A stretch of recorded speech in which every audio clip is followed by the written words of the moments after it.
suis pas folle. Je suis folle.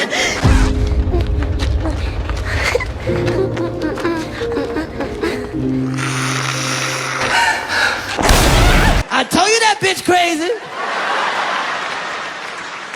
So I just came from watching MADS. MADS. It is a French horror film released and available for streaming on Shudder. It was released on October 18th. The story of Mads is very simple. A teenager who stops off to see his drug dealer to test a new drug before heading off for a night of partying. On his way home, he picks up an injured woman and the night takes a surreal turn. That's the basic premise. This kid, it's his birthday, he goes to take drugs somewhere with his dealer, and then after that he gets into his car. On his way home, some injured lady happens to stop him and get into his car. I watched this movie in French. I didn't mind. French, even without the subtitles, sometimes you can easily understand. Like when a character says la toilette, you don't need the subtitles to know what la toilette is, you know. And also bonjour, and you know, French is popularly used in many places. Anyway, the main character is called Romain. Yeah, and I am surprised that this woman who gets into Romain's car, I was asking myself, why didn't this dude just take this lady to the hospital? I don't want to give you many details. This is a spoiler-free review. She was injured. You could clearly see she was injured. She was covered in bandages and stuff. Take her to the hospital. In fact, I think he wanted to take himself to take her to the hospital. Romain, the main character, wanted to take her to the hospital, but I think she sort of protests and he changes his mind. She also takes something from the glove compartment and stabs herself.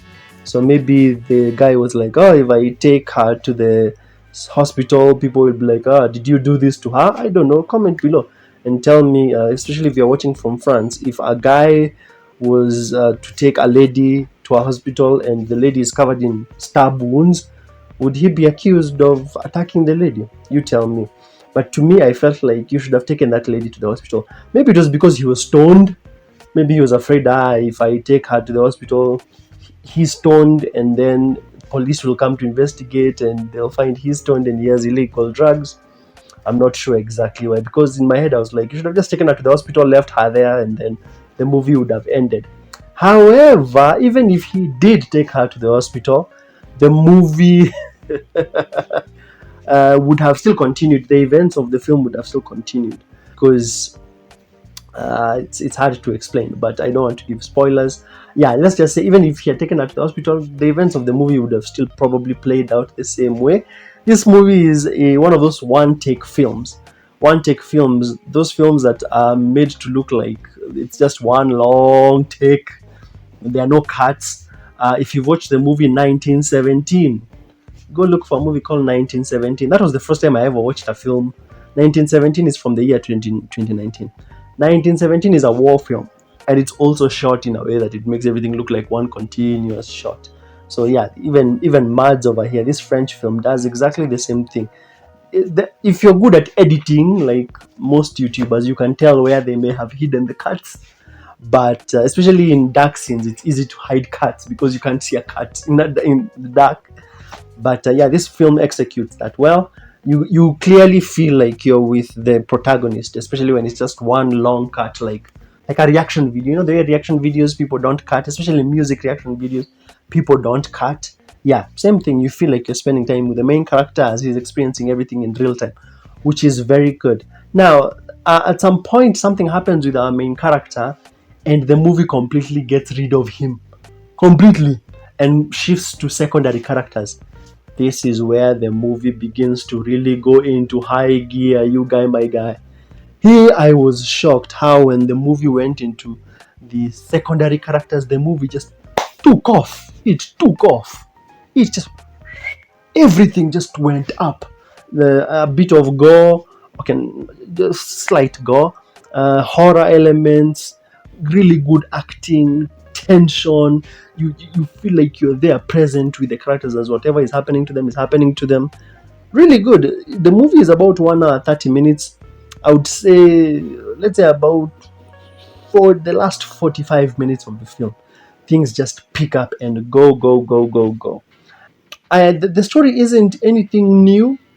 After what happens to Romaine, the events after that, it's not anything new. You'll be like, I've seen this type of film before many times, but it's the execution that makes it feel a bit fresh and new.